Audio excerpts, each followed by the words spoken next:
So this is the first iteration of the kayak, and what we're going to do is we're going to replace this bracket right here that I have into my frame. Originally these were the fishing pole holders, and I just put some PVC piping in, and recently it broke. You can see how it'll come out, but it broke right here. Oh no. As you can see where it broke, you know, this is where the clinch pin goes through, and it broke right here. And on the other side it's even worse. See over here? That's so horrible. Look how bad that is. Listen, that's enough. You know, so I'm going to replace this entire bracket. We are going to streamline it so it comes out of here, down the back, my motor mount on the back, and we can get it all lake worthy.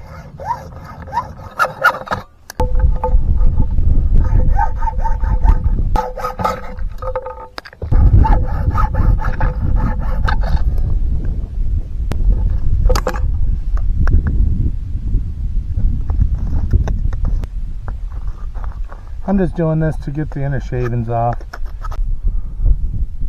Alright, I managed to get the frame built and painted. Give you a close-up of it.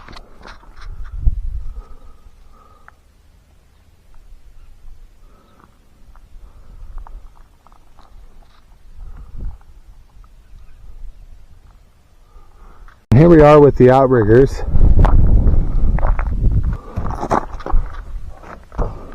What I'm going to do is I'm going to put a clinch pin through here.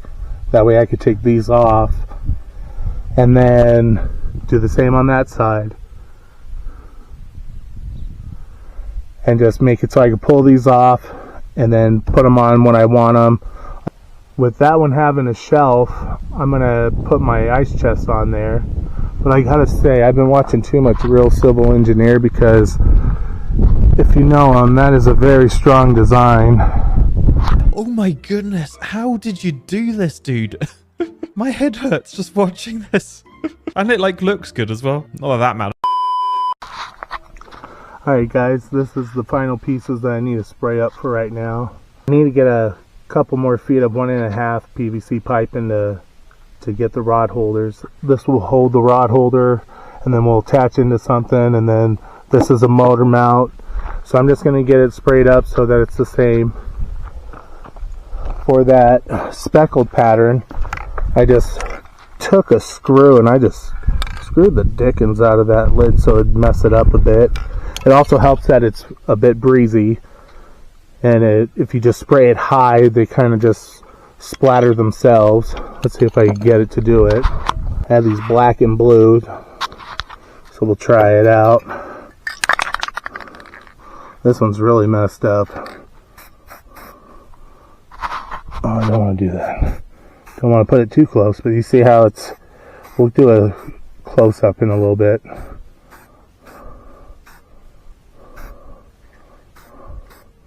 Oh, that was a good one. There's that too.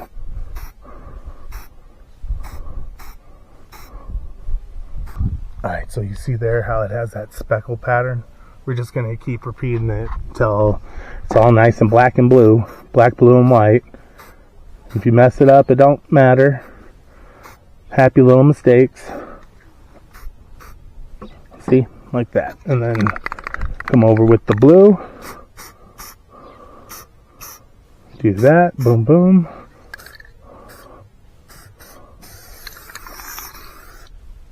Get a little bluer than usual. Alright, we'll come around here. We'll just turn them around. Doesn't matter if you get your finger in it.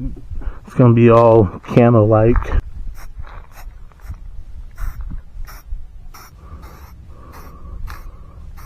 Just getting that speckled pattern. Breaking up that white, so we're not as noticeable. That's looking a lot better. Little Dalmatian coloring. I'm not spraying it directly. Trying not to. I'm just trying to get it to like go over and fall onto it. And then for the top, oh, we gotta do this side too. Just turn it over. Still wet, doesn't matter, it dries quickly. There we go. Over here, go boom, bada bing, bada boom. Come over top. That looks good. At least to me it does. If you like it, put a like in the chat.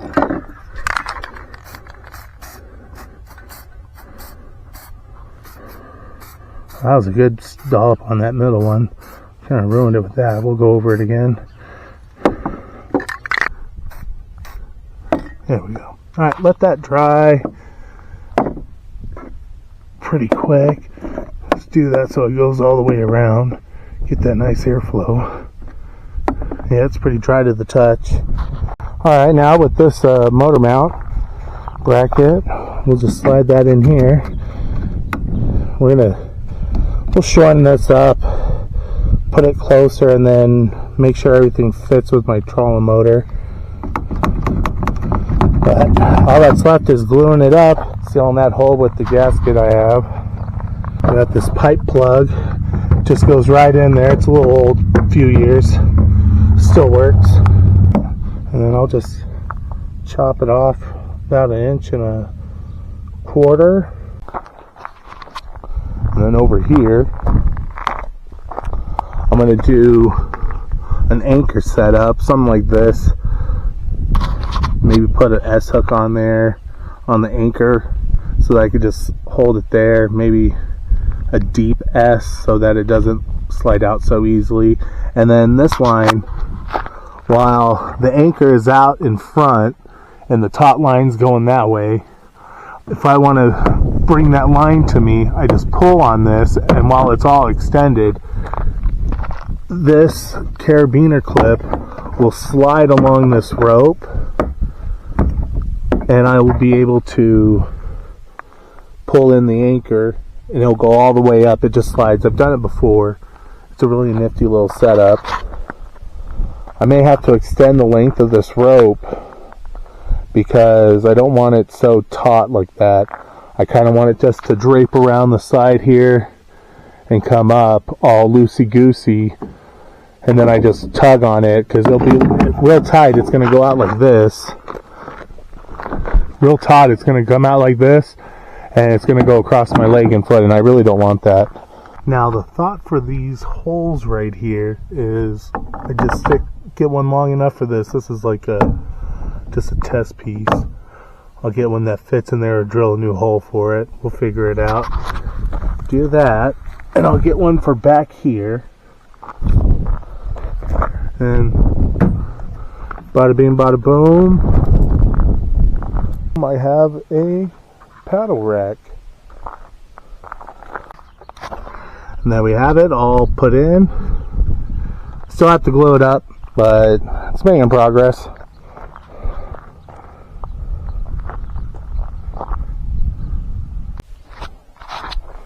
Alright guys, it's been a couple of weeks since I've started this project, and it's been raining and I had to take a break. Weather's been too bad to work on it, but during that time I figured out, well, this isn't going to work. I had the motor, the trolling motor back here. It came out here as you saw earlier, and then like the engine was right here. Well, it was too faulty in this area where I had it. It was too loose, it wobbled, it was just going to shake off. So I ended up going for some rubber to protect my kayak here. I don't know if you can really see it, but there's rubber right here.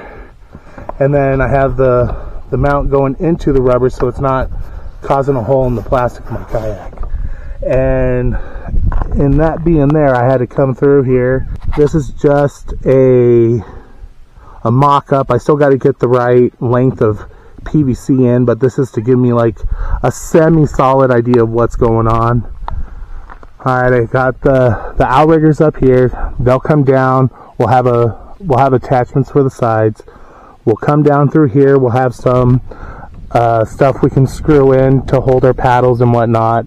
I might switch this to over here so that it's all on this side and I don't have to worry about it. And then we'll put baskets on this if I can find some milk crates. And then It's going to come here. We're going to 90 out to the tee. And then from the tee, we're going to come out to a 45. To this 45 here. We're going to 45 back, make it all nice and loopy. Come back, and then here, I got a little concept going. It looks like a stegosaurus tail, a thagomizer. So it's going to come out here. We're going to go to the first tee. So we're going to have a tee over here, and it's going to be pointing up this way. Or I could do a four-way. I think I might do that. A four-way with 45 sticking out like this, so it gives me that angle of the spike. And then I could put crawfish on it, my crawfish traps on there. And Blitzen still has a place to sit back here. It's getting a little cramped for him. Might have to raise it up so he's on it and not being all uncomfortable because of these. But back to this, we'll put a four-way here, probably a second four-way.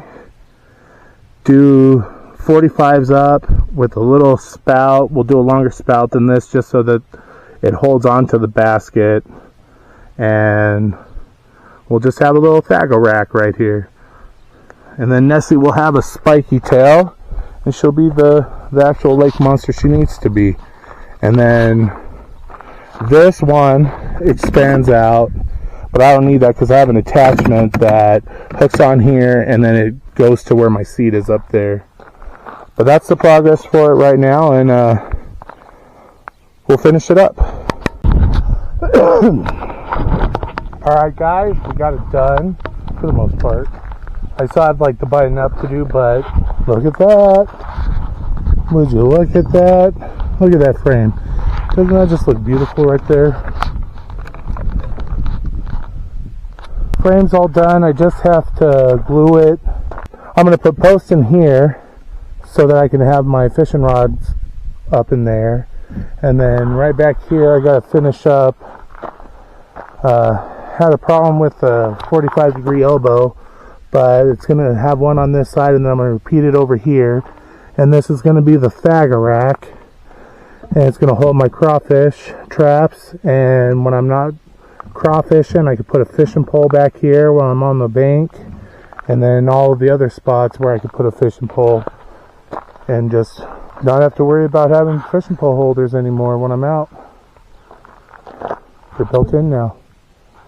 Well, I'm going to finish it up. We'll get it spray painted, and then you guys will see it, final product, when it's on the water. I may not have the engine put on yet, just because I got to get the battery charged, and I got to get it registered again and all that if I'm going to have it with the trolling motor, but that's future Brian's problem. Well, it's a lot easier to get in. Oh, hung up old stuff. Hold on. There we go. Thanks going on the inside.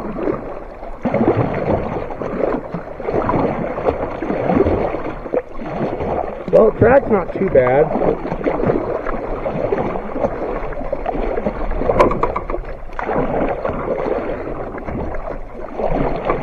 Yeah, the track's not too bad.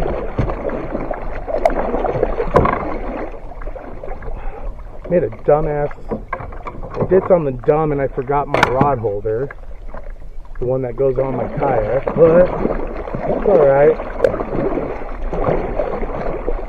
Alright, I don't want to hear that ringing this entire time.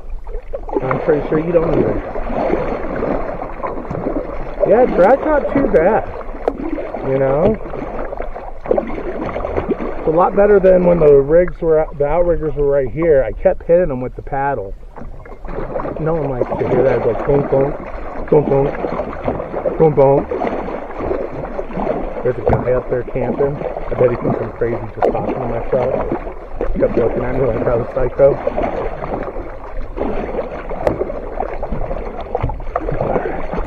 Let's get out here. There should be it should drop down to like 20 feet, a few meters. Alright. Meters. I don't even know how long how far out it is, but it's getting there.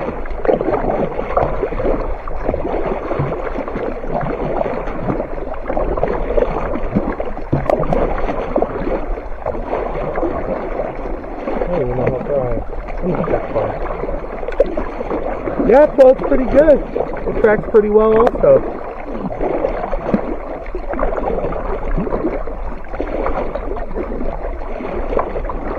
Well, I'm going to get to where we're going and I'll see you there.